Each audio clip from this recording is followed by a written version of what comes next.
Marami pa rin po ang hindi makaget over sa exciting Game 4 ng UAAP Women's Volleyball Finals noong nakaraang pong Sabado, kung saan uwagi ang Ateneo Lady Eagles laban sa Lasal Lady Spikers. Isa pang tumending ng husto ay ang sikat na ngayong happy dance ni Ateneo Coach Tai na galing pa nga ng bansang Thailand. Yan ang tampok sa mga kwento ni Mark Logan. Back to Valdez. Valdez! Feel the moment, Ateneo Lady Eagles. Nagyakapan ng 3 taon ng magkaribal. Nagyakapan ng high school teammates. Tamis ng unang championship achievement at pait ng unang defeat.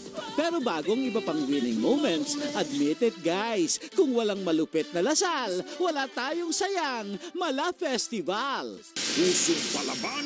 Lady Eagles nga ay may pusong palaban, pero ang pulso nito na kay Bagyong Baldo. Season MVP Elisa Valdez nag-fly high sa dying minutes and twice nailed it. Mga pusong palaban kahit pa nasasaktan. Then Lazaro playing practically on one foot. She's playing on pain relievers.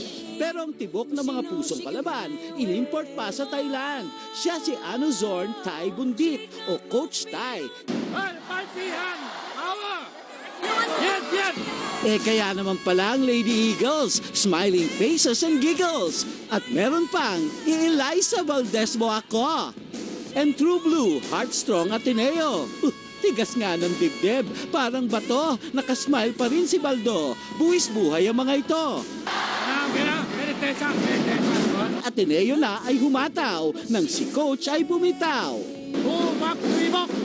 Si Coach Ramil de Jesus naman ng Lasal, magpapakape raw. 3-1 lang, 3-1.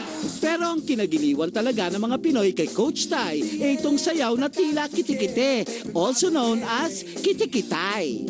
Because I'm happy, clap along if you feel like a room without a roof.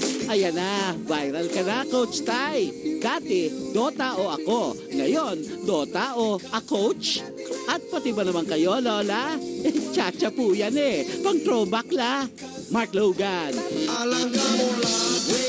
Thailander po si Coach Tai. Ginagawa nyo naman siyang Coach Tai Patrol ng Pilipino.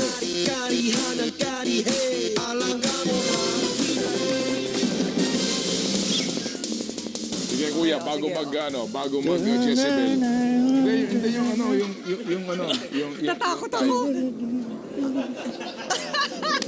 Kuwang-kuwa. Galing. Bilib talaga kami sa iyo, kuya. Abangan nyo ang Sirena. Oo nga.